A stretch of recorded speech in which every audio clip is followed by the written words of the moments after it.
Hello everyone, welcome back to my channel.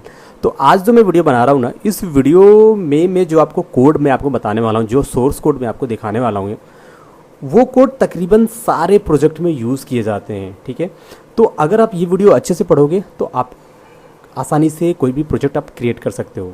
तो guys, welcome back to my channel. मेरा नाम है बलराम, आप देख रहे हैं कोडर बाबा। तो स्टार्ट करते हैं वीडियो को। देखो, सबसे पहले हमें क्या करना है, हमें अपना माइक्रोसॉफ्ट विजुअल स्टूडियो ये हमें ओपन कर लेना है।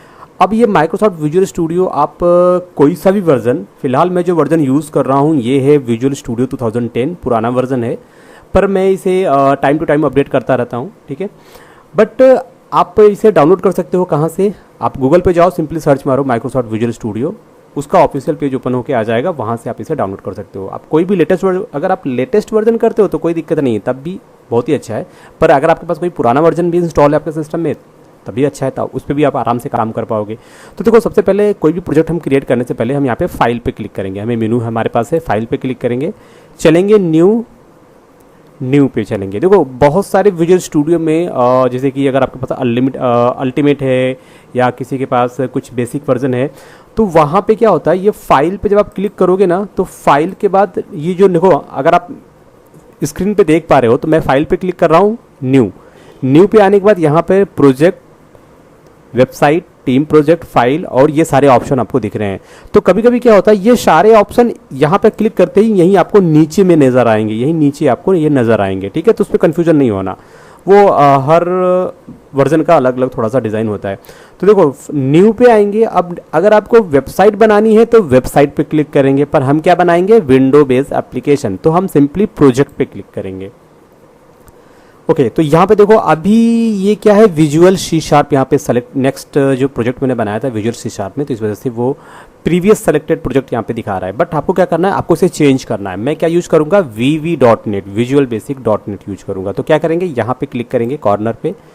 अब ये आपके पास लिस्ट दिख रही है, तो यहाँ पे क्या, अदर लैंग्वेज पे क्लिक करेंगे। यहाँ से पहला लिस्ट क्या है, विजुअल बेसिक, तो आपको विजुअल बेसिक पे क्लिक करना है। यहाँ से अब विंडो फॉर्म एप्लीकेशन बना रहे हैं, तो विजुअल बेसिक में आप वेबसाइट भी बना सकते हैं। याद रखिएगा, हम ASP.NET की जो वेबसाइट है उसमें हम विजुअल बेसिक के कोड लिख सकते हैं। ठीक है, तो यहाँ पर मैं विंडो बेस एप्लीकेशन बनाऊंगा, तो यहाँ पे सेलेक्ट कर लिया। अब यहाँ पे देखो, बहुत सारी चीज़ें हैं, जब आपने यहाँ पे क्लिक कर लिया तो ऑटोमेटिकली ये सेलेक्ट हो जाता है। बट फिर भी अगर आप करना चाहते हो तो ये जो है देख रहे हो, ठीक है, मान लो अगर ये बाय डिफ़ॉल्ट, अगर ये बाय डिफ़ॉल्ट तो आपका विंडो फॉर्म एप्लीकेशन से सेलेक्ट ही रहता है।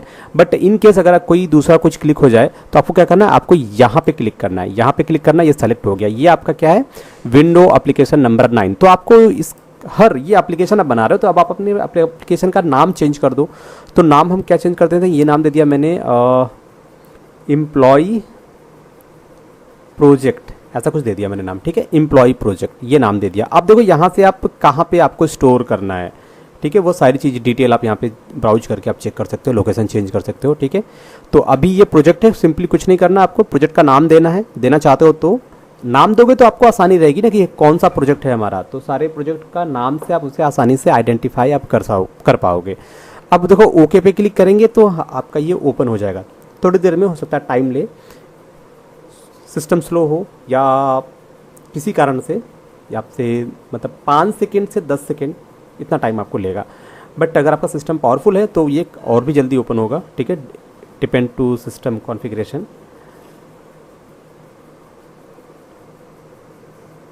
अब यहाँ पे ये ओपन हो चुका है, तो बाय डिफ़ॉल्ट आपके सामने एक विंडो फॉर्म यहाँ पे इस तरीके से आएगा। अब ये जो विंडो फॉर्म है, प्रॉपर्टी है आपकी, जहाँ पर राइट हैंड साइड में आपको क्या मिलेगी, प्रॉपर्टी विंडो मिलेगी, सॉल्यूशन एक्सप्लोरर मिलेगा और टीम एक्सप्लोरर। तो इसमें हमें जो मेन इंपॉर्टेंट है वो है प्रॉपर्टी विंडो और सॉल्यूशन एक्सप्लोरर। तो अगर आपको राइट साइड में नहीं दिखता है तो क्या आपके पास मेनू ऑप्शन है, व्यू पे चलेंगे, व्यू पे आपको सारे मिल जाएंगे, सारे ऑप्शन। एक तो सॉल्यूशन एक्सप्लोरर, ये मेन है, और एक प्रॉपर्टी विंडो। तो प्रॉपर्टी विंडो आपका नीचे यहाँ पर, ठीक है, प्रॉपर्टी विंडो।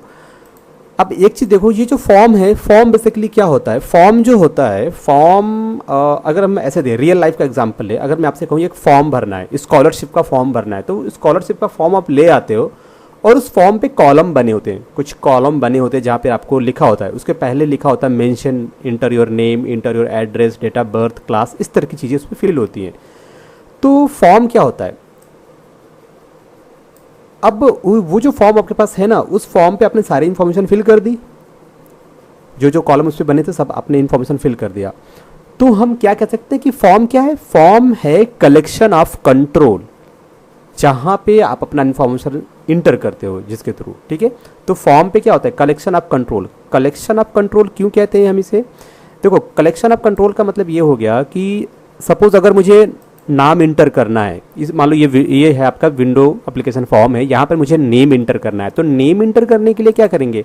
हमें चाहिए कंट्रोल। तो देखो यहाँ पर आओगे, कई सारे यहाँ पे कैटेगरीज में सारे कंट्रोल को बांट दिया गया है, ठीक है। कई सारे कैटेगरीज में कंट्रोल को बांट दिया गया है। तो अगर आप ऑल कैटेगरी पे क्लिक करोगे तो A to Z जितने कंट्रोल हैं सब आपको दिखेंगे। तो इसमें थोड़ा सा क्या होता है, प्रॉब्लम ये होती है, कंट्रोल तो सारे दिखते हैं पर आपको जो मेन बेसिक जो कंट्रोल है जिनका यूज़ आप ज़्यादा करते हो उन्हें सर्च करने में थोड़ी सी प्रॉब्लम होगी। जैसे कि हमें टेक्स्ट बॉक्स चाहिए, तो टेक्स्ट बॉक्स स्टार्ट होता है टी से, अल्फ़ाबेटिकली ऑर्डर में होता है ये, तो टी आपको नीचे मिलेगा, ठीक है। उसके लिए यहाँ पर एक दिया गया है आपका कॉमन कंट्रोल। कॉमन कंट्रोल मतलब कि ऐसे टूल्स जिनकी ज़रूरत आपको हर छोटे बड़े प्रोजेक्ट में मिले, वो होते हैं कॉमन कंट्रोल। तो ठीक है, वो है तो सब कंट्रोल ही, बस उनको कैटेगरी में दे दिया कि हमको बटन तो चाहिए, हर प्रोजेक्ट में बटन चाहिए, लेबल चाहिए, टेक्स्ट बॉक्स चाहिए, ठीक है।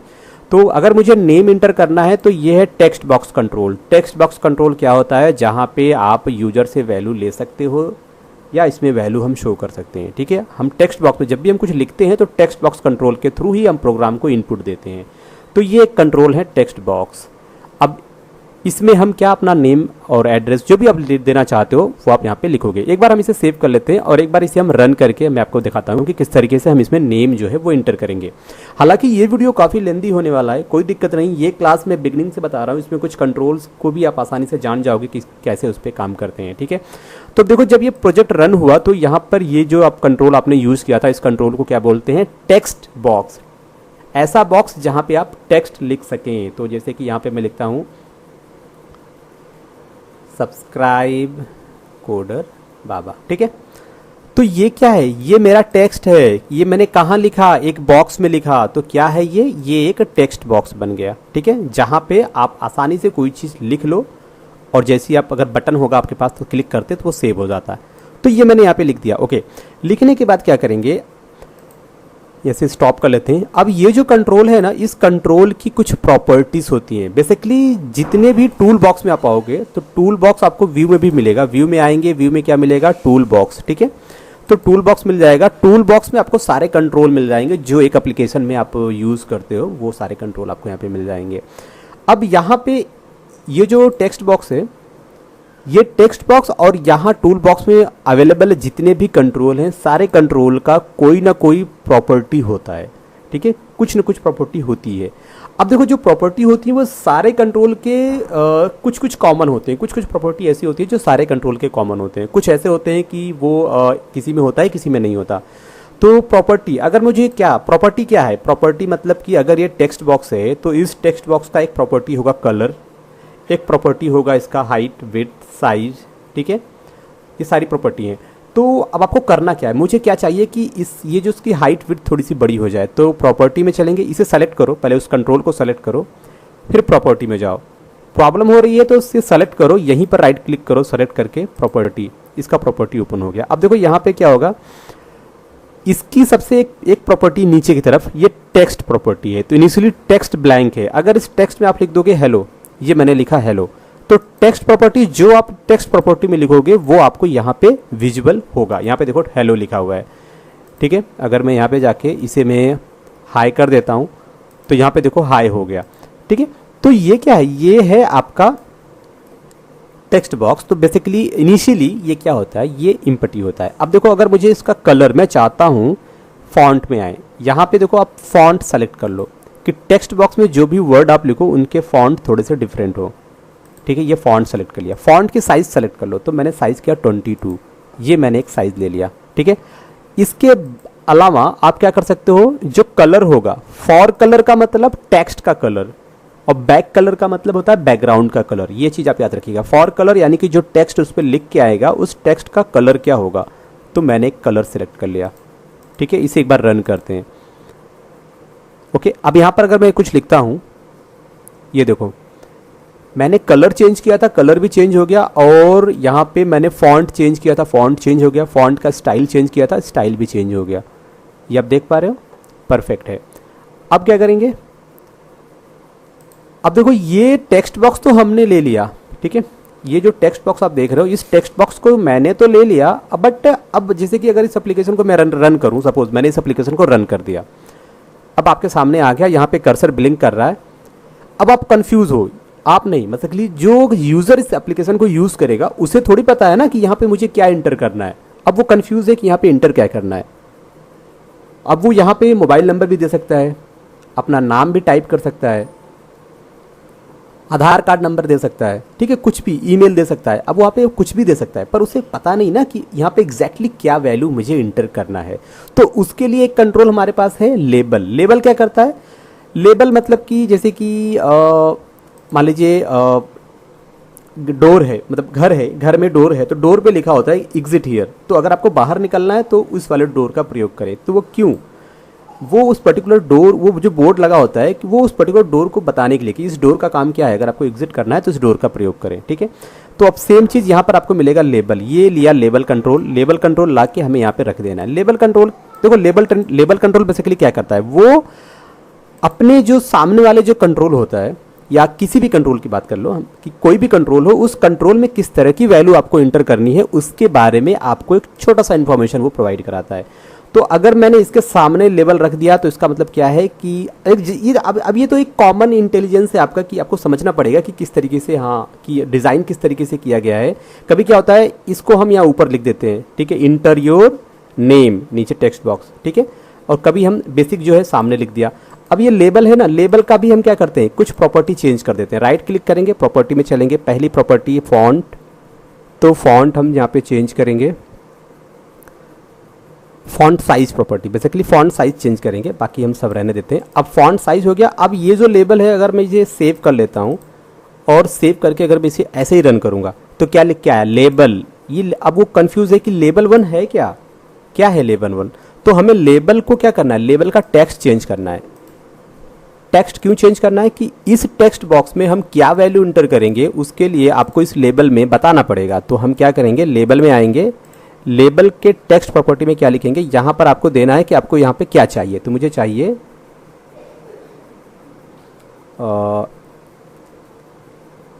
एम्प्लॉय आईडी, आपको यहां पे इंटर करना है। क्या इंटर करना है, एम्प्लॉय आईडी, मान लीजिए ये एम्प्लॉय आईडी, ठीक है, ये आपने यहां पे दे दिया।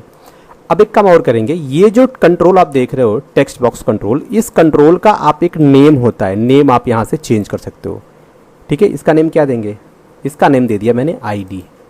इस कंट्रोल का नाम क्या है, अगर नेम की बात करें कंट्रोल का नाम, यहाँ पे देखो ऊपर क्या लिखा हुआ है, आईडी, ये हो गया। अब आपको, अभी तो कोई फॉर्म आप बनाते हो, फॉर्म में क्या मल्टीपल आप आईडी हो गया, अब नेम के लिए बनाएंगे, फिर क्या फादर्स नेम के लिए बनाएंगे, एड्रेस, डिपार्टमेंट, बहुत सारी चीज़ें होती हैं। तो अब इसी तरीके से आपको दूसरा लेबल लेना है, ओके। अगर आप टूल बॉक्स से लेबल सेलेक्ट करोगे ना, तो ये देखो मैंने 2 लेबल सेलेक्ट किए, फिर से दोनों का क्या करना पड़ेगा, दोनों का मुझे करना पड़ेगा इसकी हाइट, विड्थ, जो मैंने इसकी प्रॉपर्टी सेट की हुई है वो प्रॉपर्टी इसकी भी सेट करनी पड़ेगी। तो उससे अच्छा क्या है, आप पहले इन सबको डिलीट कर दो, सॉरी, आप इन सबको डिलीट कर दो, ओके। हम क्या करते हैं, सबसे आसान तरीका क्या है, इसी को कॉपी कर लेते हैं। ये सेलेक्ट कर लिया, राइट क्लिक करेंगे, इसको कॉपी का ऑप्शन मिलेगा, तो सिंपल आप कंट्रोल C कंट्रोल V जो शॉर्टकट ऑप्शन है वो भी यहाँ पर अवेलेबल है। तो कंट्रोल V किया, यहाँ पे ये दूसरा आ गया, फिर से कंट्रोल V किया, तीसरा आ गया, कंट्रोल V किया, ठीक है, 4 हो गए आपके, और एक और ले लिया मैंने 5, पक्का।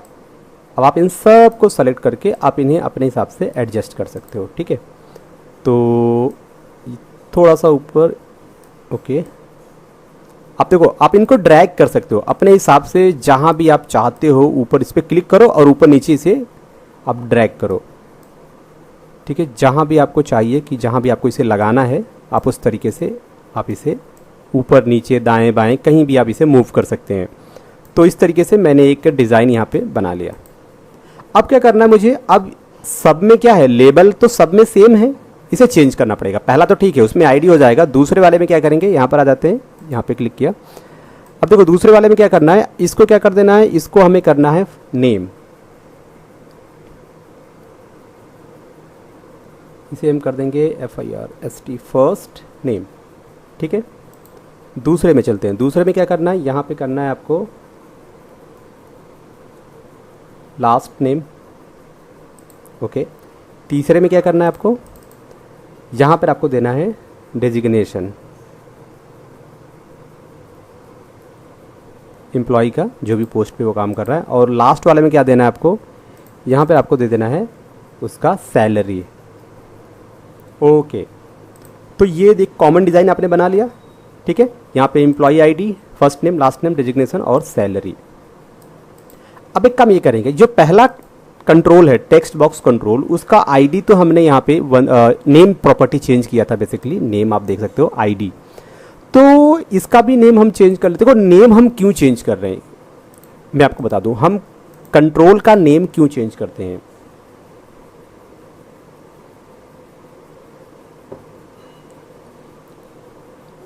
होता क्या है, जब हम कोडिंग करना स्टार्ट करते हैं तो जब कभी भी हमें ये कंट्रोल यूज करना होगा, तो देखो सारे कंट्रोल का एक डिफॉल्ट नाम होता है। जैसे कि ये कंट्रोल क्या है ये टेक्स्ट बॉक्स।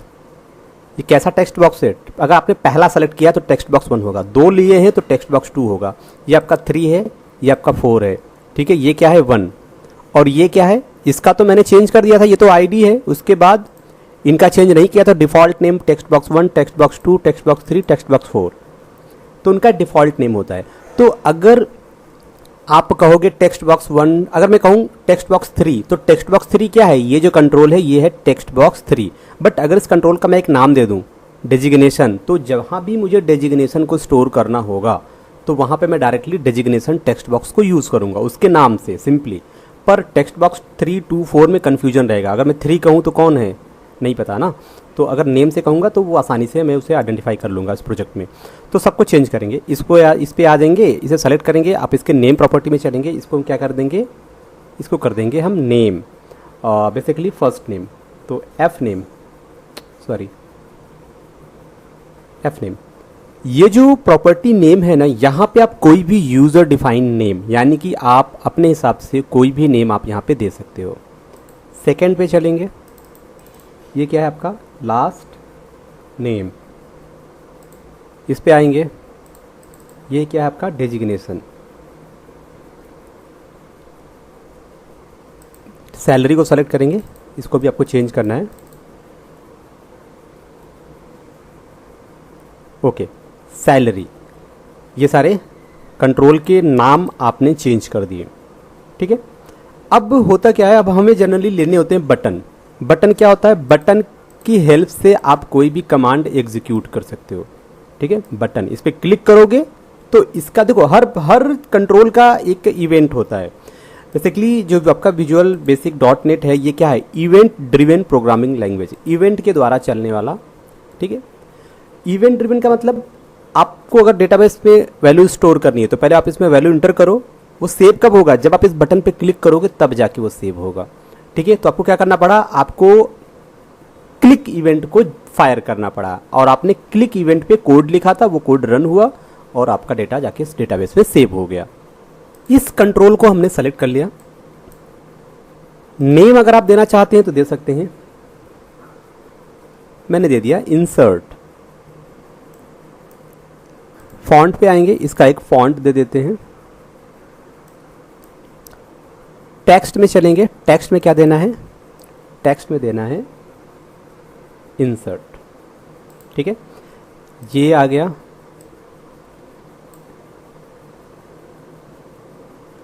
ये बटन आपका आ गया। अब आपको क्या चाहिए, एक और बटन चाहिए, तो क्या करते हैं, इसी को कॉपी कर लेते हैं। ये कॉपी कर लिया, 2 हो गए, ये कॉपी कर लिया, 3 बटन हो गए। इस बटन को क्या कर देते हैं, इस बटन का हम यहाँ पे दे देते हैं अपडेट, और ये आपका कैसा बटन हो जाएगा, डिलीट, ओके। तो मेरे पास ये 3 तरह के 3 बटन मैंने यूज़ किए हुए हैं। इसका नाम तो चेंज कर दिया था इंसर्ट, तो इसका भी नाम चेंज कर देते हैं। देखो ज़रूरी नहीं है कि आपको नाम चेंज करना ही पड़ेगा, ऐसा बिल्कुल ज़रूरी नहीं है, ठीक है। बट एक अच्छा जो आप एक प्रोफेशनल जो प्रोग्रामर होता है वो हर कंट्रोल को मॉडिफाई करता है, ठीक है। तो उससे क्या आता है कि हमें कोडिंग लिखने में आसानी होती है और कोडिंग समझने में भी आसानी रहेगी। जैसे कि सपोज करो अगर आप इंसर्ट पर डबल क्लिक करोगे तो इसका एक इवेंट जनरेट होगा, उसका नाम क्या होगा, क्लिक इवेंट। अगर मैं बात करूं ये जो इवेंट है किसका है, तो यहाँ पे क्या लिखा हुआ है, इंसर्ट, उस बटन का नाम। तो भाई ये इंसर्ट बटन का क्लिक इवेंट है, आप उसे आसानी से समझ जाओगे।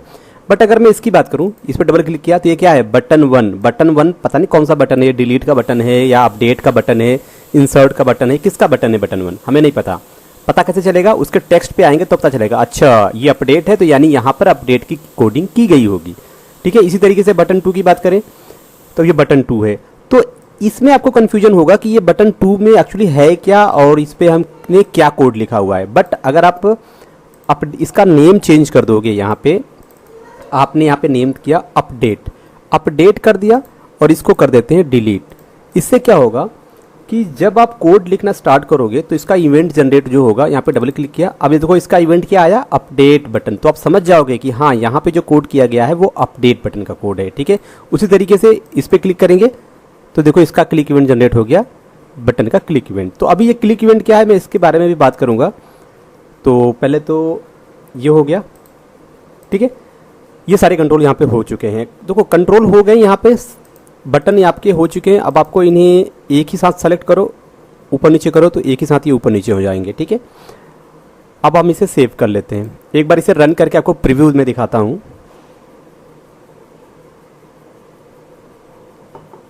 यहाँ पे मैंने एम्प्लॉय का आईडी दिया, नेम दे देते हैं,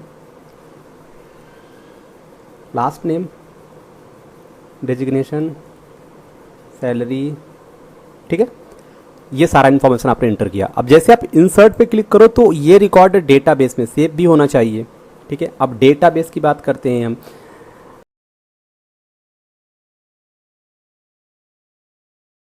यूज कर सकते हैं माइक्रोसॉफ्ट विजुअल स्टूडियो के साथ। पहला है आपका MS एक्सेस, दूसरा है SQL सर्वर और तीसरा है जो इनबिल्ट आता है आपके विजुअल स्टूडियो में, जिसे बोलते हैं SQL एक्सप्रेस या SQL एक्सप्रेस ही बोलते हैं इसे बेसिकली। ऐड पे आओगे, ऐड न्यू आइटम पे क्लिक करेंगे। अब यहाँ पे नीचे आप आओगे तो आपको दिखेगा ये local database, this is SQL express database. ये आपको VB.NET में और ASP.NET में हर जगह आपको देखने को मिलेगा, ठीक है। तो आप इसे क्लिक करोगे तो ये जो डेटाबेस होगा ना, ये डेटाबेस आपके प्रोजेक्ट से यहीं पर, ये फॉर्म है आपके एक देखो फोल्डर का नाम क्या है, फोल्डर एक जो प्रोजेक्ट वाला फोल्डर है उसका नाम है एम्प्लॉय प्रोजेक्ट। उसके अंदर इस प्रोजेक्ट से जुड़ी हुई जितनी फाइलें होंगी सब यहीं पर रहेंगी इस एम्प्लॉय प्रोजेक्ट के अंदर। तो प्रोजेक्ट क्या होता है, प्रोजेक्ट जो होता है कलेक्शन ऑफ फाइल्स होते हैं, आपके प्रोजेक्ट से रिलेटेड जितने भी फाइल होते हैं, रिसोर्सेज होते हैं, सब उस प्रोजेक्ट में होते हैं। और आपका सोल्यूशन एक्सप्लोरर क्या होता है, solution explorer is a collection of project. एक सोल्यूशन एक्सप्लोरर में हम मल्टीपल प्रोजेक्ट को ऐड कर सकते हैं। सोल्यूशन एक्सप्लोरर में क्या होता है, हमने जब प्रोजेक्ट को ऐड कर लिया है तो प्रोजेक्ट में जितनी फाइलें हैं उन सबको भी हम एक्सेस कर सकते हैं, देख सकते हैं, मॉडिफाई कर सकते हैं।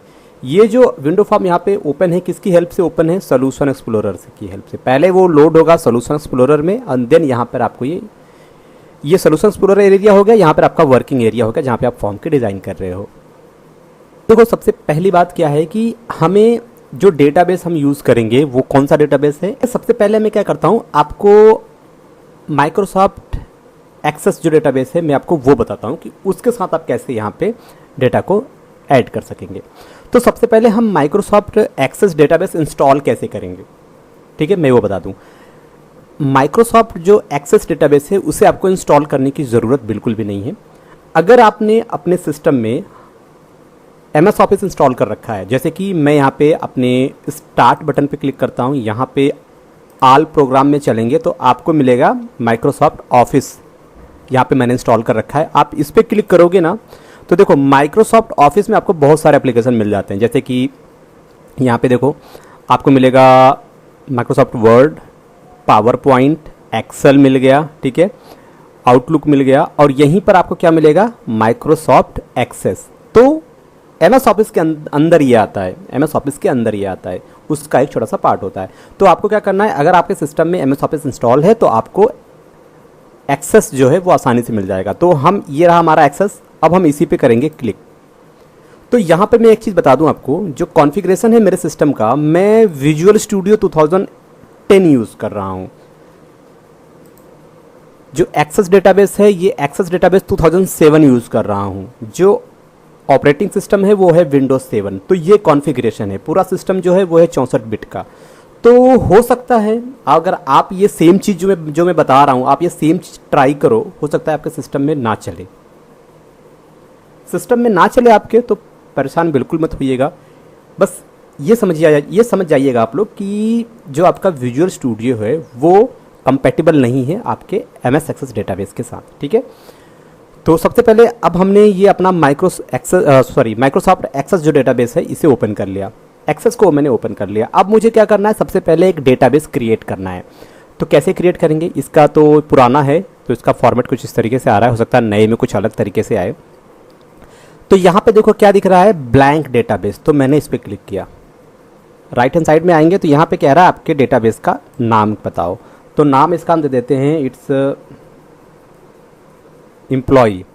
इसका नाम मैंने एम्प्लॉय दे दिया। अब आपको ये क्रिएट कहाँ करना है, इसे मुझे क्रिएट कहाँ करना है, तो यहाँ पे ऑप्शन पे चलेंगे, फोल्डर पे आपको जहाँ भी क्रिएट करना है। चलो मुझे डी ड्राइव में करना है, तो डी ड्राइव को सेलेक्ट कर लिया, ओके पे क्लिक कर दिया। और जैसे क्रिएट पे क्लिक करेंगे तो डी ड्राइव में एक ये जो MS एक्सेस डेटाबेस है ये यहाँ पर आपका क्रिएट हो जाएगा, ठीक है। तो ये क्रिएट हो चुका है। एक बार चलेंगे डी ड्राइव में, तो यहाँ पर आएंगे माई कंप्यूटर, डी ड्राइव और यहाँ पे एम्प्लॉई। तो ये आप देख सकते हो यहाँ पे ये एम्प्लॉई वाला यहाँ पर क्रिएटेड है। तो क्या करेंगे, अभी हम यहाँ पे डबल क्लिक करेंगे तो आपने जो बनाया था डेटाबेस, ये आपका डेटाबेस ओपन होके आ चुका है, ठीक है। अब इसमें क्या करते हैं, इसमें टेबल क्रिएट करते हैं। टेबल इसमें क्रिएट करते हैं, यहाँ पे क्लिक करेंगे। अच्छा कुछ नहीं है। टेबल कैसे क्रिएट करेंगे, यहाँ पे करेंगे राइट क्लिक, यहाँ पे देखो क्या है टेबल, टेबल पे क्लिक करेंगे। इसमें कॉलम देना है। पहला जो कॉलम होगा वो क्या होगा, वो होगा आईडी का। फिर यहाँ पे डबल क्लिक करना है। दूसरा जो कॉलम होगा वो क्या होगा, एफ नेम का। ओके, टैब पे क्लिक करेंगे। फिर तीसरा जो कॉलम होगा वो क्या आ जाएगा, नेम का। अब जैसे टैब दबाएंगे ना तो नेक्स्ट कॉलम ऑटोमेटिकली कर्सर यहाँ पर आ जाएगा। नेम के बाद क्या होगा आपका, यहाँ पर होगा डेजिग्नेशन। फिर टैब दबाएंगे, क्या आएगा आपका, सैलरी। ओके, इतने ही कॉलम चाहिए हमें, सही है। अब क्या करेंगे, यहाँ पर आपको क्लिक करना है, यस पे क्लिक करना है। टेबल का नाम पूछ रहा है तो इसे दे देते हैं EMP इन्फो, एम्प्लॉई इन्फो, ये नाम दे दिया मैंने टेबल का। ओके पे क्लिक किया। यहाँ पे देखो हमारी एक टेबल जो है वो क्रिएट हो गई। तो ये टेबल क्रिएट हो गया। देखो अभी तो मैंने टेबल के कॉलम का नाम डिफाइन किया। टेबल देखो अभी मैंने क्या किया, कॉलम बनाए जितने कॉलम मुझे चाहिए, फिर टेबल को सेव किया अपने यूजर डिफाइन नेम से। अब क्या करते हैं, एक बार राइट क्लिक करेंगे इस पर, एक बार व्यू करते हैं, ओपन कर रहे हैं। ओपन कर रहे हैं तो आपको देखो ID, name, last name, designation, salary, आपको ये देखने को मिल रहा है। अब इनका हम क्या करेंगे, डेटा टाइप, मतलब कि आईडी वाले कॉलम में किस तरीके के वैल्यू आप इंटर करेंगे, तो वो आप कैसे सेट करोगे, उसके लिए क्या करेंगे, राइट क्लिक करेंगे इस पर, डिज़ाइन व्यू पे आएंगे। अब यहाँ पर क्या कह रहा है, ये ऑटो नंबर, समझ रहे हो, ऑटो नंबर का मतलब होगा आईडी आपको इंटर नहीं करना है, ऑटोमेटिकली आईडी आपकी जनरेट होती रहेगी। जैसे ही एक रिकॉर्ड आप इंसर्ट करोगे तो इसकी वैल्यू ऑटोमेटिकली जनरेट हो जाएगी बाय द डेटाबेस की हेल्प से, ठीक है। बाकी सारी वैल्यू आपको इंटर करनी पड़ेगी। तो अभी के लिए मैं क्या करूँगा, अभी के लिए मैं चाहता हूँ नहीं, मैं डेटाबेस जो आईडी होगा वो खुद लिखना चाहता हूँ। तो आईडी खुद लिखना है, ओके, बात तो अच्छी बात है। तो ऑटो नंबर को हम नहीं सेलेक्ट करेंगे, हम सिंपली क्या यूज करेंगे, नंबर यूज करेंगे। नंबर मतलब वो डिजिट वाली वैल्यू होगी इसमें, 1 से लेके 9 तक की जितनी भी डिजिट होगी, 0 से लेके 9 तक की वो सारी डिजिट होगी, बट उसमें अल्फ़ाबेट कैरेक्टर बिल्कुल नहीं होगा। और जो नेम होगा वो तो टेक्स्ट होगा, चलो नेम, लास्ट नेम, डेजिग्नेशन, ये सब में टेक्स्ट हो जाएगा। जो सैलरी होगी, रुपये की बात हो रही है, पैसा यानी कि नंबर के फॉर्मेट में, ठीक है। ये दो चीज़ मैंने नंबर में कर लिया। अब ये बिल्कुल सही है। अब क्या करेंगे, यहाँ पे क्लिक करेंगे और ये पूछेगा सेव करना है, यस पे क्लिक कर दो, आपका ये टेबल सेव हो गया। ये टेबल आपका सेव हो गया और इनिशियली अभी इस टेबल में कोई भी रिकॉर्ड यहाँ पे नहीं है। तो हमारा डेटाबेस बन चुका है, डेटाबेस हमारा बन गया है। अब चलेंगे विजुअल स्टूडियो में आ जाते हैं। अब देखो सबसे पहले क्या करना है, आपको लिखना है कोड।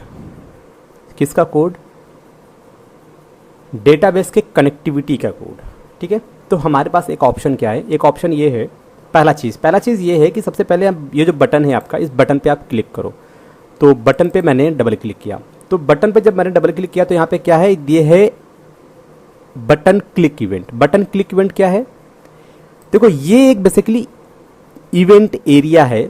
जब भी आप बटन पे क्लिक करोगे तो ये कोड लिख के आएगा। यहाँ पर आपको इवेंट का नाम क्या है, इवेंट का नाम बेसिकली ये है, ये आपके इवेंट का नाम है क्लिक इवेंट। कैसा इवेंट है कि क्लिक इवेंट है, और यहाँ से ये इसका स्टार्टिंग है, और जो आप इंड सब देख रहे हो ये इसका स्टार्टिंग, और यहाँ पे इसका एंडिंग हो जाएगा। इसके बीच में जो भी आप कोड लिखोगे, जैसे कि मैं यहाँ पे एक कोड लिखता हूँ, मैंने लिखा, ठीक है, इसे क्या बोलते हैं, मैसेज बॉक्स। मैसेज बॉक्स एक कंट्रोल होता है, एक तरह का डायलॉग बॉक्स होता है, जिसमें आप कुछ भी यूजर डिफाइंड मैसेज आप डिस्प्ले कर सकते हो। आपको क्या करना है, यहाँ पे इस ब्रैकेट के अंदर आपको डबल कोटेशन में जो भी आप वैल्यू डिस्प्ले करना चाहते हो वो आपको यहाँ पे लिख देना है।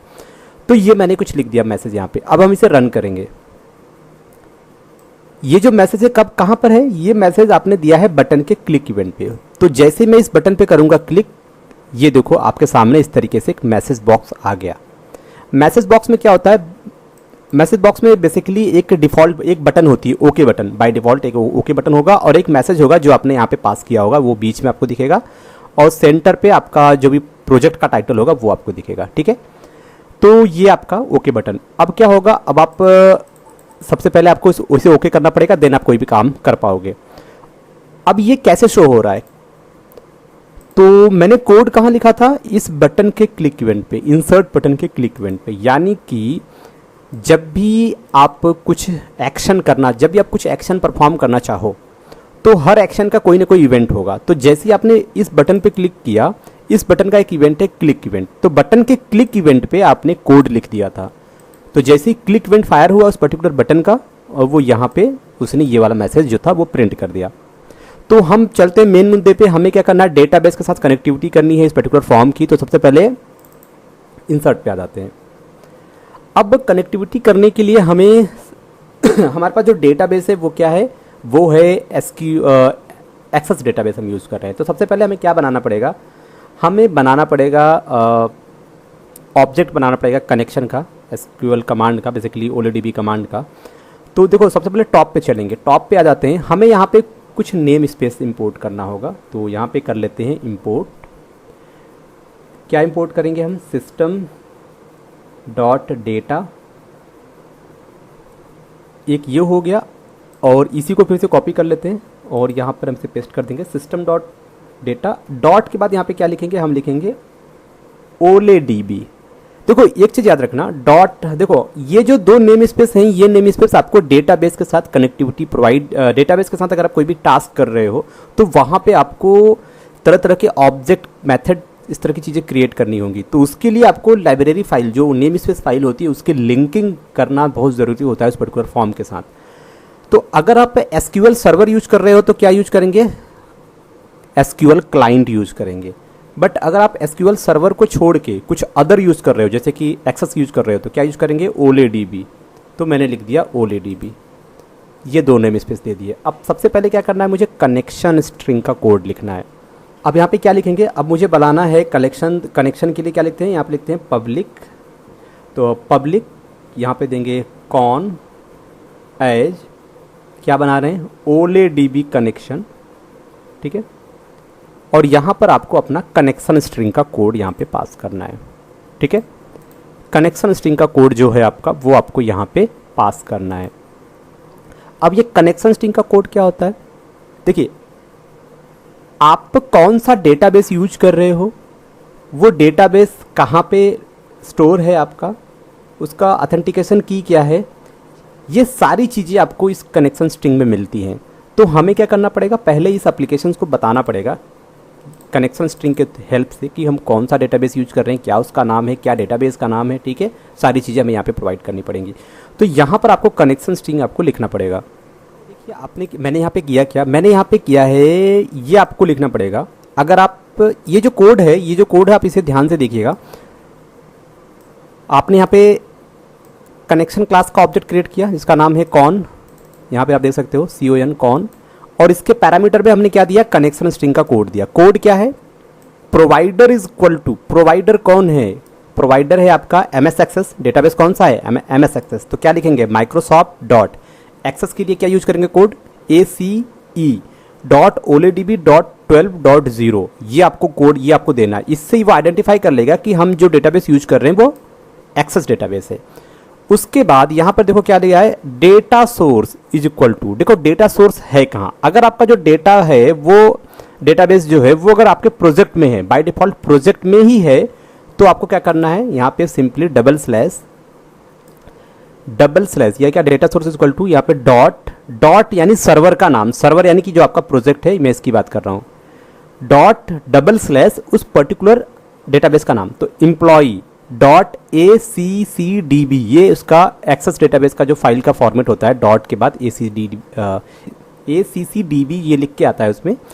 उसके बाद यहाँ पे क्या लिखा है, persist security info equal to false, मतलब उसमें कोई यूजर नेम पासवर्ड सिक्योरिटी है नहीं, तो मैंने उसे क्या कर दिया, सिंपली फॉल्स कर दिया ये डेटाबेस। अब यहाँ पर एक प्रॉब्लम क्या है, ये पब्लिक बता रहा है, पब्लिक में बता रहा है, क्यों बता रहा है, पब्लिक में एरर बता रहा है।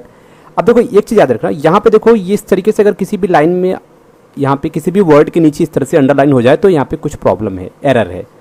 तो ये मैंने कहा बटन के क्लिक पे लिखा है, तो क्यों ना हम इसे क्या करते हैं, इसको हम यहाँ से कट करके ऊपर पेस्ट कर दें।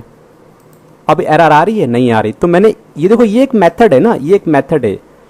इस मेथड में कोई भी चीज़ आप लिखोगे ना, तो जब इस बटन पे क्लिक होगा, यानी कि जब इस बटन पे क्लिक होगा तब वो जनरेट होगा, और जनरेट होने के बाद रन करेगा, और फिर जैसे ये इसे इंड सब मिलेगा फिर वहाँ पे वो स्टॉप हो जाएगा। तो मैंने एक पब्लिकली कनेक्ट यहाँ पे एक ऑब्जेक्ट क्रिएट किया, कॉन नाम का, पब्लिक कर दिया, मतलब इस पूरे फॉर्म में मैं उसे कहीं भी यूज़ कर सकता हूँ। ठीक है, तो यहाँ पर ये बन चुका है, एक बार आप देख लो यहाँ पे।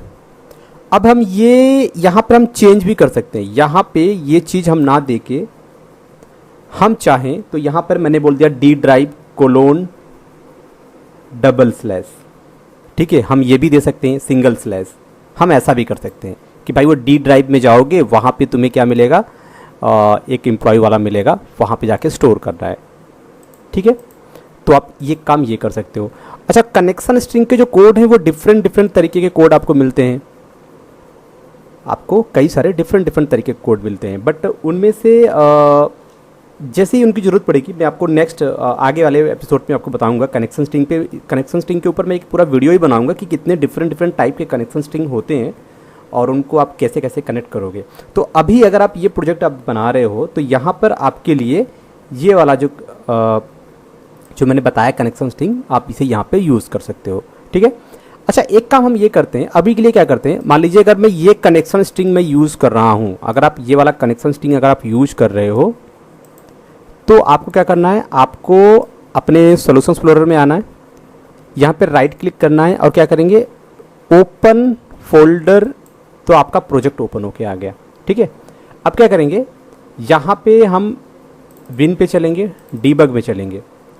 ठीक है, डीबग वाले फोल्डर में आ गए। अब हम क्या करते हैं, हम अपना D ड्राइव ओपन करेंगे। यहाँ पे मेरे पास जो एम्प्लॉय वाला था, ये एम्प्लॉय को हम क्या करते हैं, कॉपी कर लेते हैं, यहाँ से एम्प्लॉय को कॉपी कर लिया।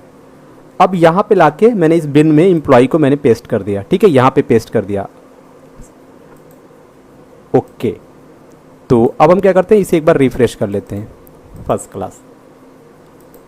ठीक है, कनेक्शन स्ट्रिंग रेडी हो गया मेरा और ये रेडी हो गया। ओके, तो ये जो चीज़ मैंने यहाँ पे लिखा है ना इस फॉर्म पे, हम इसे अलग से भी लिख सकते हैं। मतलब हम एक मॉड्यूल क्रिएट कर लें या क्लास मॉड्यूल मतलब एक सेपरेट फाइल हम क्रिएट कर लें और वहाँ पर हम ये वाला कोड लिख दें पूरा का पूरा। ठीक है, तो वहाँ से भी हम इसे एक्सेस कर सकते हैं। तो कैसे करेंगे, इस वाले कोड को आप पहले तो कट कर लो यहाँ से। अच्छा, इसे अभी रहने दो, सबसे पहले एक मॉड्यूल क्रिएट कर लेते हैं। तो राइट क्लिक करेंगे, ऐड पे चलेंगे, ऐड न्यू आइटम पे आ जाते हैं। ऐड न्यू आइटम पे आने के बाद यहाँ पर आपको नीचे की तरफ आप आओगे तो आपको मिलेगा मॉड्यूल। ये तो क्लास है, क्लास भी ऐड कर सकते हो। हम क्या ऐड कर लेते हैं, मॉड्यूल ऐड कर लेते हैं। ठीक है, इसका नाम भी बदल सकते हो, नहीं बदलना है तो आप ऐसे ही छोड़ दो।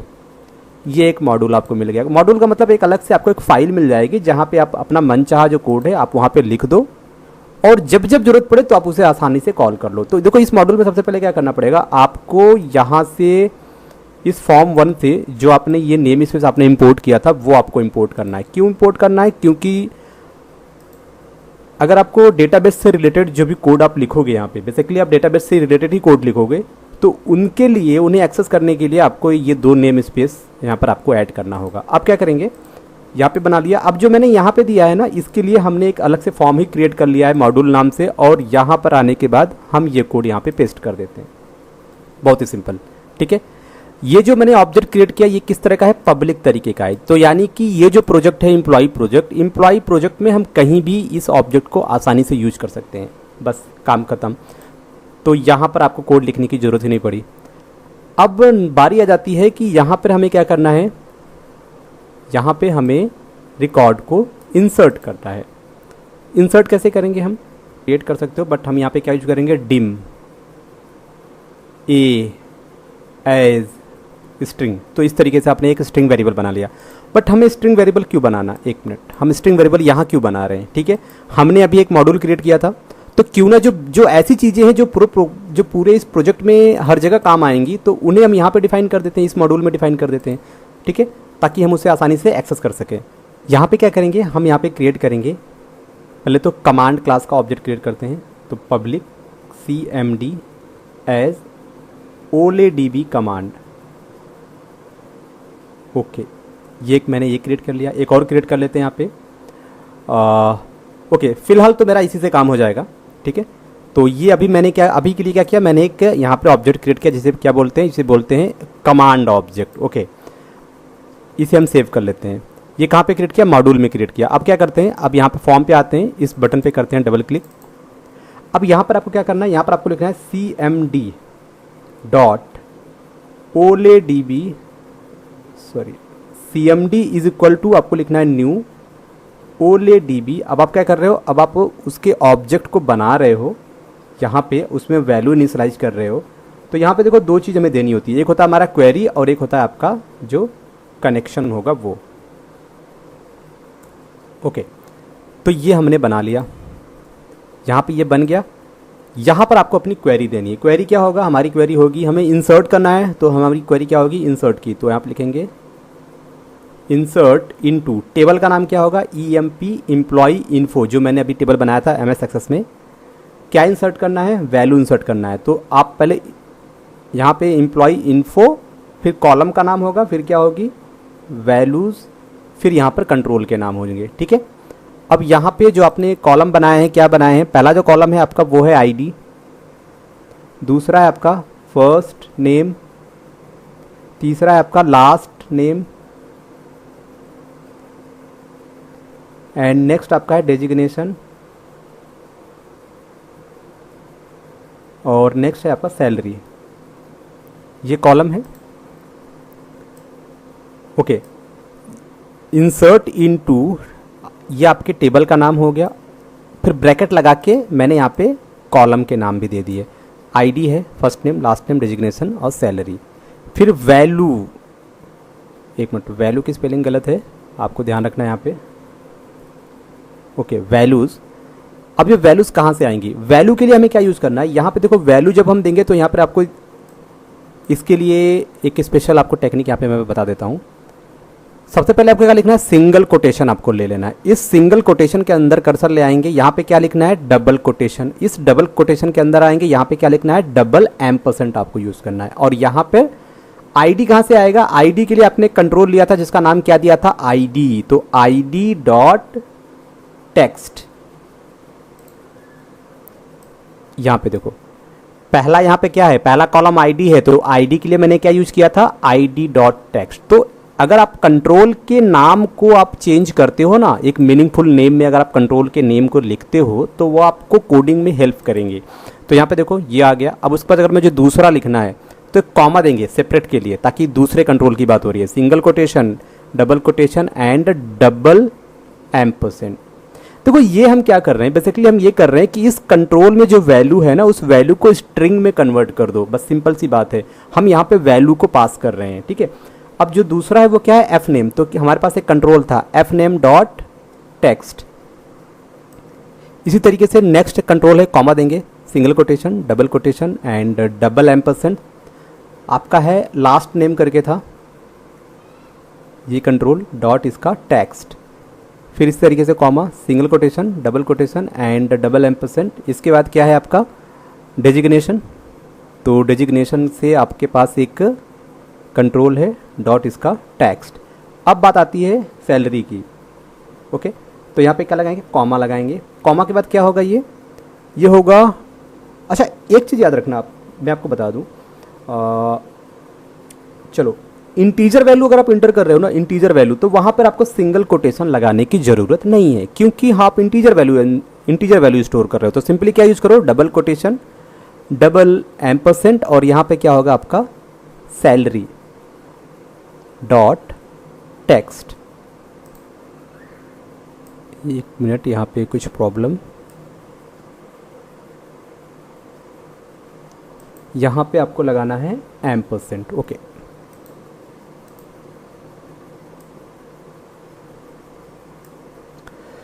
कॉमा हो गया यहाँ पे, ठीक है, कॉमा, इसको जरा फिर से लिखते हैं। यहाँ पे क्या कॉमा का single quotation, double quotation, double ampersand, यहाँ पे क्या चाहिए, सैलरी डॉट टेक्स्ट।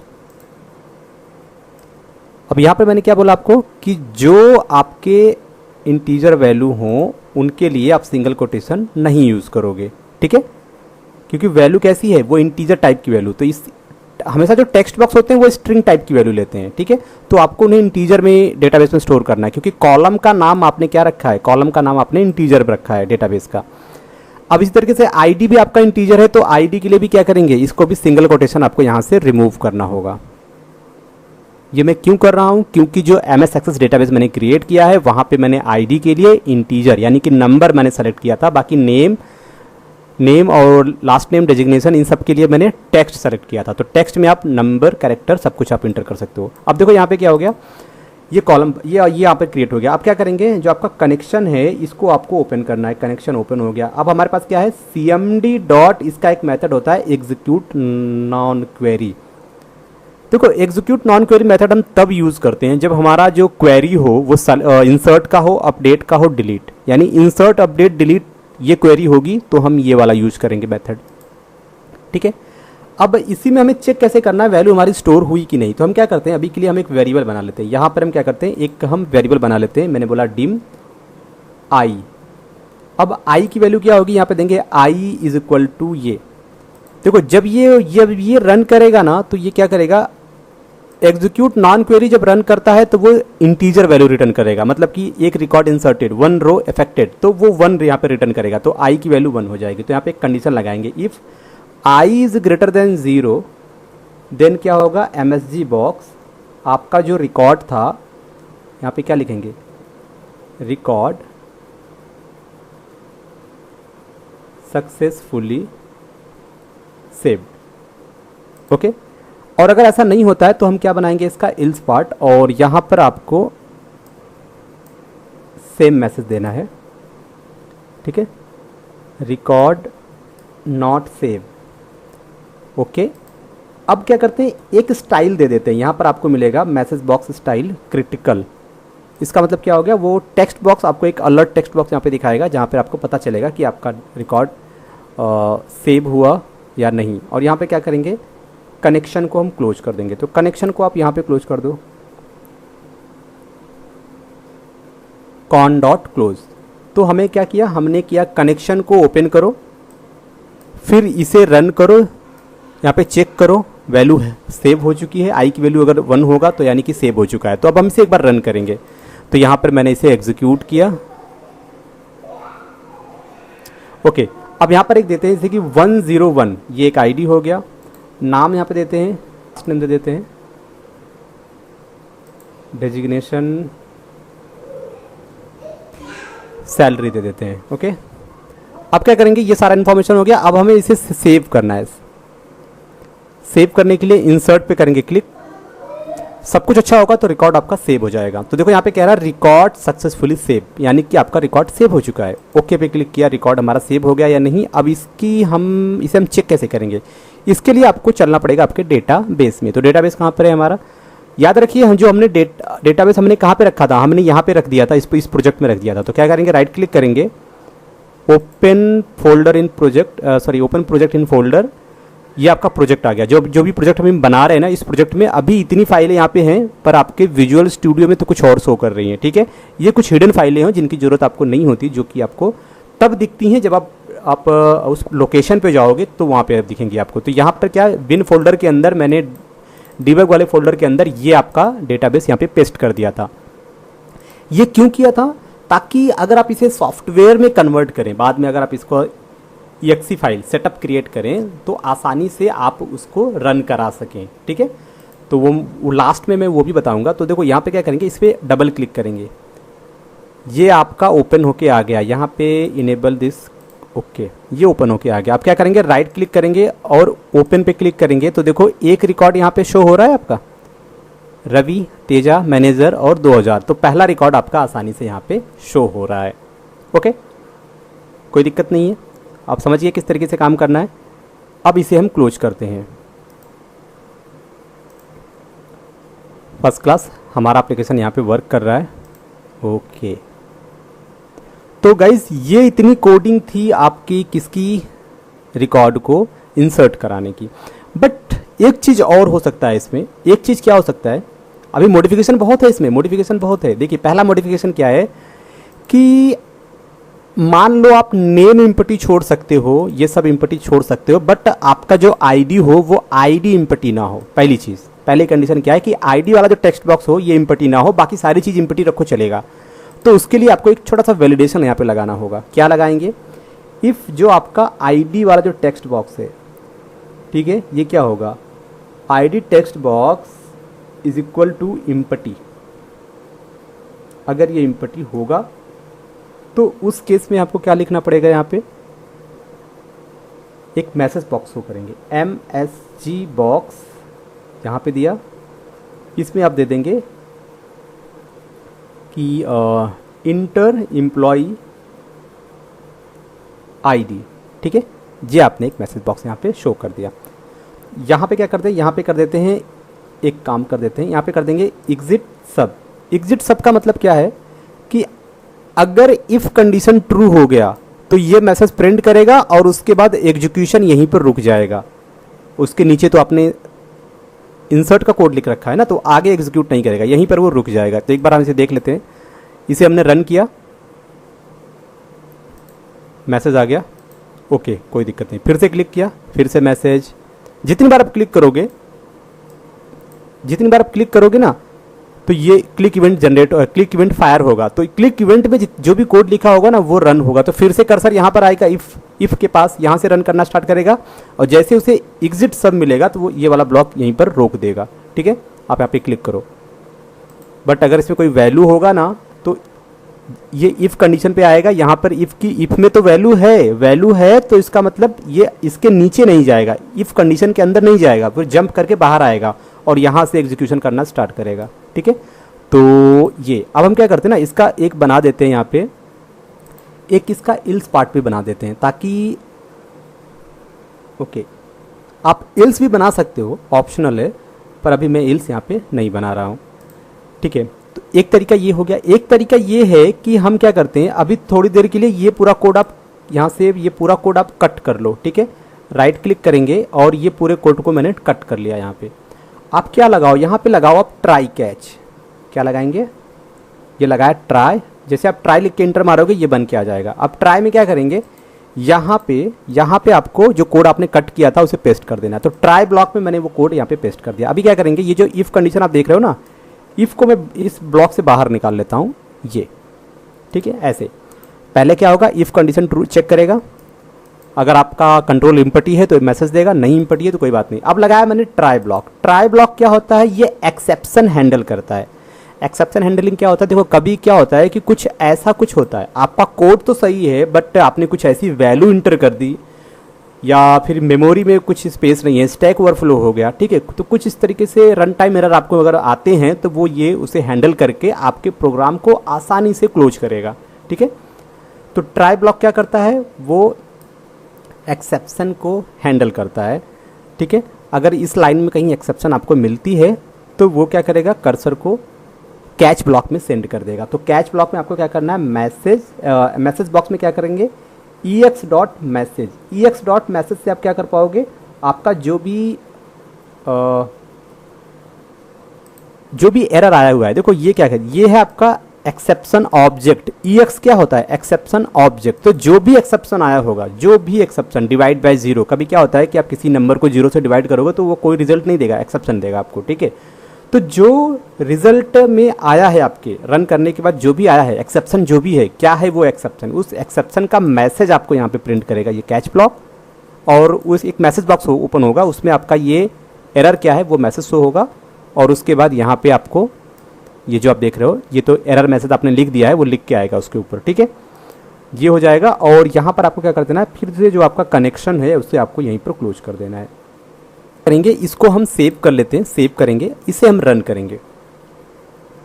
अब हम यहाँ पे 102 एक नया बंदा यहाँ पे ले लेते हैं। एक नया बंदे का रिकॉर्ड है ये मैंने एंटर कर दिया। अब इसे मुझे सेव करना है, तो जैसे इंसर्ट पे क्लिक करूँगा, रिकॉर्ड सक्सेसफुली सेव। अब ये भी रिकॉर्ड यहाँ पे सेव हो गया है। ओके, अब हम इसे एग्जीक्यूट स्टॉप कर देते हैं। तो यहाँ पर हमारा सेव बटन बिल्कुल काम कर रहा है। अब एक चीज़ ये बताते, एक काम ये करते हैं, मैं चाहता हूँ ना जब ये फॉर्म लोड हो ना, जब ये फॉर्म लोड हो, जैसे कि जैसे ही मैं इसे रन करूँ और ये फॉर्म आया, तो जैसे ये फॉर्म आएगा ना, तो इसे क्या बोलते हैं, फॉर्म का लोड इवेंट। सबसे पहला इवेंट फॉर्म का लोड इवेंट। जब फॉर्म आपका पहली बार रन होकर आपके सामने डिस्प्ले होगा, तो उस टाइम पे बाय डिफ़ॉल्ट आपका लोड इवेंट यहाँ पे क्या होता है रन करता है। लोड इवेंट को रन करने की जरूरत नहीं पड़ती, वो बाय डिफ़ॉल्ट रन होता है, और फॉर्म के लोड इवेंट पे जो भी आप कोड लिखोगे ना, वो एग्जीक्यूट कर देगा। तो मैं चाहता हूँ जब ये लोड होके आए तो जो डेटाबेस में जो आपका पहला रिकॉर्ड है वो यहाँ पे शो हो, बाय डिफ़ॉल्ट वो यहाँ पे शो हो। अच्छा, वो भी होगा, वो कैसे होगा, तो सबसे पहले क्या करना है, इस फॉर्म पे डबल क्लिक करेंगे। फॉर्म पे मैंने डबल क्लिक कर दिया, तो जैसे डबल क्लिक किया तो एक इवेंट जनरेट हुआ। आपके फॉर्म का नाम क्या है, फॉर्म 1, और उसका लोड इवेंट आ गया। तो फॉर्म के लोड इवेंट पे आपको कोड लिखना है। फिर सबसे पहले क्या करना है, हमें डेटाबेस से लाना है, तो डेटाबेस से लाना है तो सबसे पहले जो कनेक्शन है हमारा, कनेक्शन हमने ओपन कर दिया, ठीक है। अब इसके बाद हम क्या करेंगे, हमें एक ऑब्जेक्ट क्रिएट करना पड़ेगा, एक SQL डेटा एडॉप्टर। अब चलेंगे मॉड्यूल में चलेंगे। अब यहाँ पर हमें एक नया ऑब्जेक्ट की जरूरत पड़ जाएगी, उसका नाम होगा SQL डेटा एडॉप्टर। तो हम क्रिएट करेंगे यहाँ पे public data adapter as OLEDB data adapter. तो इस तरीके से मैंने अभी एक डेटा एडॉप्टर को क्रिएट किया है। अब इस डेटा एडॉप्टर को यहाँ पर आएंगे, फॉर्म के लोड इवेंट पे फिर से री इनिशलाइज करेंगे। तो वो कैसे करेंगे, उसके लिए लिखेंगे DAD, उसका ऑब्जेक्ट का नाम, फिर यहाँ पे लिखेंगे न्यू। SQL यूज करते तो इसकी जगह पे क्या लिखते, SQL, बस इतना था डिफरेंट होता और कुछ नहीं। तो अगर हम SQL यूज कर रहे हैं तो मतलब हम डेटाबेस क्या यूज कर रहे हैं, SQL सर्वर यूज कर रहे हैं। अगर हमने OLEDB लिखा हुआ है तो इसका मतलब है कि डेटाबेस हमारा MS एक्सेस या फिर कोई दूसरा डेटाबेस है। तो यहाँ पर लिखा है मैंने SQL डेटा एडॉप्टर। तो जब भी आप सर्च कर रहे हो ना, सर्च करने के लिए हमें क्या चाहिए, SQL डेटा एडॉप्टर की हेल्प लेनी पड़ेगी। सर्च करने के लिए आपको यहाँ पे यहीं पर आपको दो चीज़ें पास करनी पड़ेगी, एक तो आपको क्वेरी और दूसरा आपका जो कनेक्शन होगा वो। इस पर्टिकुलर ऑब्जेक्ट को क्या चाहिए, क्वेरी चाहिए, तो क्वेरी हम दे देते हैं। क्वेरी हमारी होगी सेलेक्ट की क्वेरी, ठीक है, सेलेक्ट स्टार। कहाँ से लाना है आपको, टेबल का नाम देना है, फ्रॉम, टेबल का नाम क्या है, EMP इन्फो। तो ये आ गया select star from EMP info. अब क्या करेंगे, नीचे की तरफ आएंगे। नीचे आएंगे तो हमने यहाँ पे जो ऑब्जेक्ट क्रिएट किया है DAD, इस ऑब्जेक्ट का एक मेथड होता है, उसका नाम क्या होता है, फिल मेथड। Fill method. अब इस मेथड की हेल्प से हम एक दूसरा ऑब्जेक्ट क्रिएट करेंगे, यहीं पर क्रिएट करेंगे डेटा सेट का ऑब्जेक्ट। तो उसे कैसे बनाएंगे, डिम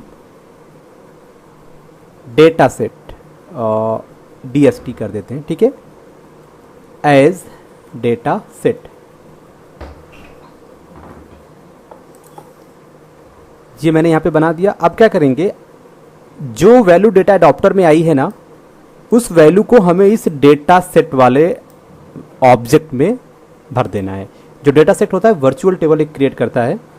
तो अभी हम क्या करेंगे, यहाँ पे लिखेंगे DST, कॉमा देंगे। वो वैल्यू कहाँ से आ रही है, EMP इन्फो से आ रही है। EMP इन्फो से आ रही है वैल्यू, ठीक है। यहाँ पे मैंने ये दे दिया, ओके। यहाँ पे क्या कह रहा है, कह रहा है DA डॉट फिल, DST कहाँ है, यहाँ पे आपको इसे क्या लिखना है, आपको लगा देना न्यू कीवर्ड, ठीक है, ये न्यू। तो डिम, ये आपने डेटा सेट का ऑब्जेक्ट क्रिएट किया, न्यू कर देंगे तो ऑब्जेक्ट क्रिएट हो गया। अब यहाँ पे उसमें मैंने वैल्यू दे दी, किसकी हेल्प से, डेटा अडॉप्टर के फिल मेथड की हेल्प से। अब क्या करेंगे, अब यहाँ पर हम डेटाबेस के एक एक कॉलम से जो वैल्यू आएगी उस वैल्यू को हम इस पर्टिकुलर कंट्रोल में फिट करेंगे। तो उसके लिए क्या करते हैं, हम एक मेथड बना लेते हैं। मेथड का नाम क्या दे देते हैं, शो डेटा नाम का हमने एक दूसरा मेथड बना लिया, ठीक है, एक दूसरा मेथड बना लिया शो डेटा नाम का। अब हम क्या करेंगे, यहीं पर हम वो मेथड यहाँ पे क्रिएट कर लेते हैं नीचे की तरफ।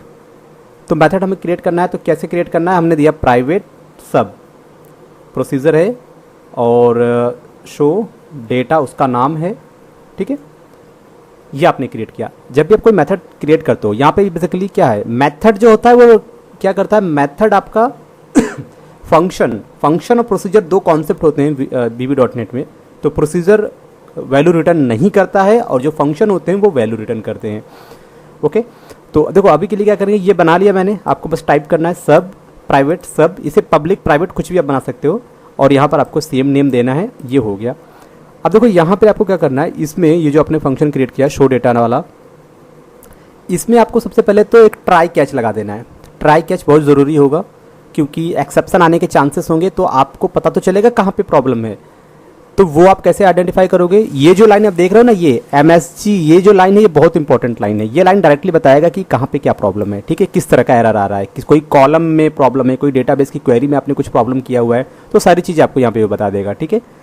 अभी यहाँ पर आ गए, अब यहाँ पे क्या करेंगे, आपके पास जो कंट्रोल है, कौन सा कंट्रोल, ID नाम का ID, ठीक है, ID टेक्स्ट बॉक्स। तो ID टेक्स्ट बॉक्स की जो वैल्यू होगी वो कहाँ से आएगी, आपने ऊपर क्या बनाया है, डेटा सेट का ऑब्जेक्ट बनाया है DST, तो यहाँ पे क्या लिखेंगे, यहाँ पे लिखेंगे DST, ओके DST। यहाँ पे एक्सेस हम नहीं कर पा रहे हैं DST को, ठीक है। यहाँ पे देखो प्रॉब्लम क्या हो रही है कि DST को हम यहाँ पे एक्सेस नहीं कर पा रहे, तो हम ऐसा करते हैं, इसको क्या करेंगे, यहाँ से कट करते हैं और यहाँ पे आएंगे, यहाँ पे हम क्रिएट करेंगे, ठीक है। यहाँ पे डिम की जगह पे क्या कर देंगे, इसे हम करेंगे पब्लिक।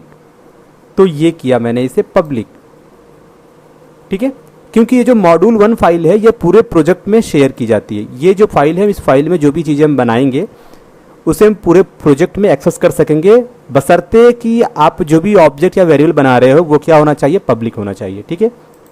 तो अब हम यहाँ पे यूज करेंगे DST। अब देखो यहाँ पर ये आ रहा है DST। अब DST को क्या करेंगे, यहाँ पे टेबल्स होगा, कौन सा टेबल होगा, आपको टेबल का नाम देना है। टेबल का नाम है EMP यानी कि एम्प्लॉय इन्फो, ये हमारा टेबल है, डॉट उसका हमें क्या चाहिए, रो, कौन सा रो चाहिए आपको, करंट रो चाहिए, ठीक है। तो यहाँ पे करंट रो, आप यहाँ पे रो को बाय डिफॉल्ट कोई भी रो आप कह दो कि जो ऊपर से थर्ड रो हो उसका रिकॉर्ड शो करे, पर मैं चाहता हूँ जो डिफ़ॉल्ट रो है, मतलब कि जीरो इंडेक्स पे जो रो है उसको यहाँ पे वो शो करे। तो अभी क्या करेंगे, फॉर्म के लोड इवेंट पे हम एक वेरिएबल बना लेते हैं। नॉट अ फॉर्म के लोड इवेंट पे क्यों बनाएंगे, हम यहीं पर आएंगे एक हम वेरिएबल बनाएंगे, उसका नाम क्या देंगे, यहाँ पे देंगे पब्लिक, उसका नाम होगा करेंट रो, ओके, करेंट रो। इस नाम से मैंने एक यहाँ पर एक जो वेरिएबल है वो बना लिया। अब ये जो करेंट रो है इसे क्या करेंगे, इसको कॉपी कर लेते हैं। करेंट रो को कॉपी किया, यहाँ पर आएंगे, यहाँ पर current row is equal to मैंने इसे 0 इनिशियलाइज कर दिया, ठीक है। अब ये जो फंक्शन होगा, इस फंक्शन में हम ये 0 को पास करेंगे। तो 0 को पास करने के लिए सिंपली उस पर्टिकुलर वेरिएबल को यूज़ करो, ठीक है। तो ये एक वेरिएबल है, इसमें 0 है। तो अभी हमने क्या किया कि current row is equal to मैंने 0 कर दिया यहाँ पे, ओके। फिर यहाँ पे भी आपको क्या कर देना, ये जो आपने फंक्शन क्रिएट किया यहाँ पे भी आपको एक चीज़ देना है। ये आप शो फंक्शन को कॉल कर रहे हो और यहाँ पे वैल्यू भेज रहे हो, और जहाँ पे शो फंक्शन बनाया गया है वहाँ पे वैल्यू को रिसीव करने के लिए कोई भी आपने कॉन्सेप्ट यहाँ पे नहीं बनाया। तो क्या लिखेंगे हम यहाँ पे लिखेंगे by value, okay. By value का मतलब क्या होगा कि हम वैल्यू ले रहे हैं, रेफरेंस करेंगे तो हम वो वेरिएबल वो वैल्यू किस पोजीशन पे है, उस पोजीशन का एड्रेस पर हम यहाँ पे बाय वैल्यू। अब ये जो वैल्यू आएगा ये वैल्यू कहाँ पे आएगा, तो मैंने एक वहाँ पे ऑब्जेक्ट बना दिया ये करंट रो नाम से, ठीक है। और उसी करंट रो को हम यहाँ पे एक्सेस कर रहे हैं। अब ये हो गया करंट रो। अब इस करंट रो का क्या चाहिए हमें, करंट रो का कॉलम का नाम चाहिए, जिस कॉलम की वैल्यू आपको चाहिए। मैंने बोला आईडी की वैल्यू मुझे चाहिए, ठीक है। बात को आप समझ पा रहे हो, बहुत ही सिंपल है। पहले तो आपको ये चाहिए, एसक्यूएल डेटा अडॉप्टर की वैल्यू चाहिए, ऑब्जेक्ट आपको क्रिएट करना पड़ेगा। एसक्यूएल डेटा अडॉप्टर को क्वेरी कनेक्शन दिया। एसक्यूएल डेटा अडॉप्टर ने क्या किया, फिल मेथड की हेल्प से डेटा सेट के ऑब्जेक्ट में वैल्यू जो इम्प्लॉई इन्फो वाले टेबल में है वो रख दिया। अब यहाँ पर एक वेरिएबल मैंने बनाया है करंट रो करके, इसमें 0 दे दिया। एक मैंने फंक्शन क्रिएट किया, मेथड क्रिएट किया शो डेटा नाम से। इसमें वो जो वेरिएबल है उसे मैंने पास किया, उसे मैंने भेजा। और जहाँ पर ये मैंने फंक्शन क्रिएट किया है यहाँ पर उसे रिसीव करने के लिए बाय वैल्यू, और यहाँ पर अब जरूरी नहीं आप करंट रो लगाओ। अगर मैं यहाँ पे x लिखता हूँ तो मुझे यहाँ पे क्या देना होगा, x देना होगा। क्यों देना होगा x, क्योंकि मुझे ये वाली वैल्यू चाहिए, ये वाली वैल्यू, ना कि 0 या 1। तो अगर ये मीनिंगफुल रहे इस वजह से हम नेम हर जगह सेम रखेंगे, हम यहाँ पे चेंज भी कर सकते हैं, ठीक है। तो अगर आपने x दे दिया तो सबके लिए आप यही चीज़ दोगे। तो ये हो गया। अब इसी को हम कॉपी कर लेते हैं, इसी को आप कॉपी कर लो। और यहाँ पर आपको क्या करना है, यहाँ पर आपको सिर्फ एक काम करना है। इस पर क्या लेंगे, first name dot text is equal to, आपको ना ये कॉपी करना है, ये वाला कॉपी करना है और यहाँ पे पेस्ट कर देना है, ठीक है। उसके बाद आपका आएगा last name dot text is equal to, आपको पेस्ट कर देना है। फिर आपका आएगा designation dot text is equal to, फिर आपको पेस्ट कर देना है। फिर आपका आएगा salary dot text is equal to, आपको ये पेस्ट कर देना है, ठीक है। अब चेंजेस कहाँ पे करनी है, ये सारी चीज़ें सही हैं, सारी चीज़ें सही हैं, चेंजेस आपको यहाँ पे करनी है। ये जो फर्स्ट नेम वाला आपका जो फर्स्ट नेम वाला कंट्रोल है, इसमें आप कौन सा कॉलम शो करना चाहते हो। मैं चाहता हूँ फर्स्ट नेम, डेटाबेस के फर्स्ट नेम का जो कॉलम है वो यहाँ पे, उसकी जो वैल्यू हो वो यहाँ पे शो हो। तो यहाँ पर आपको क्या देना है, फर्स्ट नेम देना है आपको। और यहाँ पे क्या देना है, लास्ट नेम देना है आपको। यहाँ पर आपको डेजिग्नेशन देना है और यहाँ पर आपको सैलरी देना है। तो ये जो आप देख रहे हो ना, ये जो ब्रैकेट में देख रहे हो, ये सारे कॉलम के नेम हैं। ये सब क्या है, कॉलम का नाम है। अब देखो जरा से इसे पढ़ो, ये कह रहा है कि जो डेट, अब देखो जैसे फॉर्म लोड होगा ना तो डेटा सेट के ऑब्जेक्ट में पूरा का पूरा टेबल का एक कॉपी आ जाएगा, ठीक है। इंप्लॉय इन्फो वाले टेबल का एक कॉपी आपके इस टेबल में आ जाएगा। डेटा सेट क्या होता है, एक वर्चुअल टेबल होगा, ठीक है।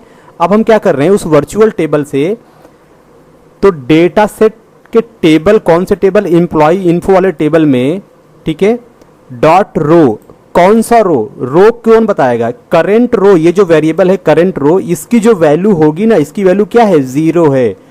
तो इसका मतलब क्या हो गया, रो, कौन सा रो, इसकी जो वैल्यू होगी, इसकी वैल्यू 0 है, तो 0 वाले रो की बात कर रहा है। 0 वाले रो का कॉलम कौन सा, आईडी की जो वैल्यू होगी वो क्या कर देंगे हम, इस आईडी वाले टेक्स्ट बॉक्स में दे देंगे। तो उसी तरीके से कॉलम एफ नेम की वैल्यू एफ नेम वाले टेक्स्ट बॉक्स में, लास्ट नेम की वैल्यू लास्ट नेम वाले टेक्स्ट बॉक्स में, और डेजिग्नेशन की डेजिग्नेशन में, सैलरी की सैलरी में। तो इस तरीके से आपने क्या कर दिया, सारी वैल्यू को आपने अपने कंट्रोल में आपने डिस्प्ले कर लिया। अब बात करते हैं कैच की। कैच में क्या कर देंगे, हमें सिर्फ मैसेज बॉक्स में आपको क्या करना है, ex.message आपको ये शो कर देना है बस, ठीक है। यहाँ पे दे देंगे एरर, तो जो भी एरर आएगा वो यहाँ पर आपको शो होगा। First class. हम इसे सेव कर लेंगे। क्या कर देंगे, आपको जो कनेक्शन है आपका, इसको आपको यहाँ पे क्लोज कर देना होगा, ठीक है। जब ये फंक्शन कॉल होगा तो वो इसे कॉल करेगा, इसे कॉल करके रन करने के बाद फिर से कर्सर यहाँ पे मूव करेगा और फिर वो कनेक्शन को क्या कर देगा, क्लोज कर देगा। ओके, अब ज़रा सा इसे सेव करेंगे और इसे हम एक बार रन करेंगे। तो देखो मैंने इसे रन किया तो बाय डिफ़ॉल्ट क्या आ रहा है, बाय डिफ़ॉल्ट देखो ये आपका आ रहा है, ठीक है। ओके, तो सबसे पहले क्या करते हैं, देखो इससे पहले क्या करते हैं, यहाँ पे ये जो आप देख रहे हो ना, इसको हम यहाँ पे कमेंट कर देते हैं। इस फंक्शन को कमेंट कर दिया। अब एक बार हम इसे रन करेंगे तो कुछ नहीं शो हो रहा, ठीक है, कुछ शो नहीं हो रहा। पर अगर हम इसे फंक्शन को यहाँ पे कॉल करेंगे तो इस फंक्शन की हेल्प से ही तो डेटा सेट के ऑब्जेक्ट से जो टेबल होगा डेटा सेट वाला, उससे वैल्यू आपको निकाल के और इन कंट्रोल में फिल कर रहा है, कौन कर रहा है, ये आपका शो डेटा वाला जो आपने मेथड क्रिएट किया है। अब जैसे अगर आप फिर से रन करोगे तो ये देखो बाय डिफ़ॉल्ट क्या है, यहाँ पे देखो क्या है, बाय डिफ़ॉल्ट ये पहली वाली जो 0 इंडेक्स पे जो रिकॉर्ड है उसकी वैल्यू को शो कर रहा है। बट एक काम हम ये करेंगे, अगर हम इसकी वैल्यू को 1 कर देते हैं, यहाँ पे 1 कर दिया तो यहाँ पे 1 पास करेगा, यहाँ पे ये 1 रिसीव करेगा, और यहाँ पे रो कौन सा होगा, जहाँ जहाँ आपने करंट रो लिखा हुआ है वहाँ पे वो 1 1 1 हो जाएगा, ठीक है, उसकी वैल्यू। तो अब क्या होगा, अब जो दूसरा जो हमारा रो है, मतलब इंडेक्सिंग 0 से होती है तो 0 पहला 1 दूसरा, तो ये 1 वाले इंडेक्स पे जो वैल्यू होगी 1 वाले रो पे, रो नंबर 1 पे जो रिकॉर्ड होगा उसका यहाँ पर आपको सारा चीज़ यहाँ पे डिस्प्ले किया जा रहा है, ठीक है, किया जा रहा है ये। तो यहाँ पे इस तरीके से आपने देख लिया कि किसी भी टेक्स्ट बॉक्स में आपको किस तरीके से वैल्यू जो है आपको यहाँ पे स्टोर करना है। तो नेक्स्ट एपिसोड में मिलेंगे बहुत जल्द।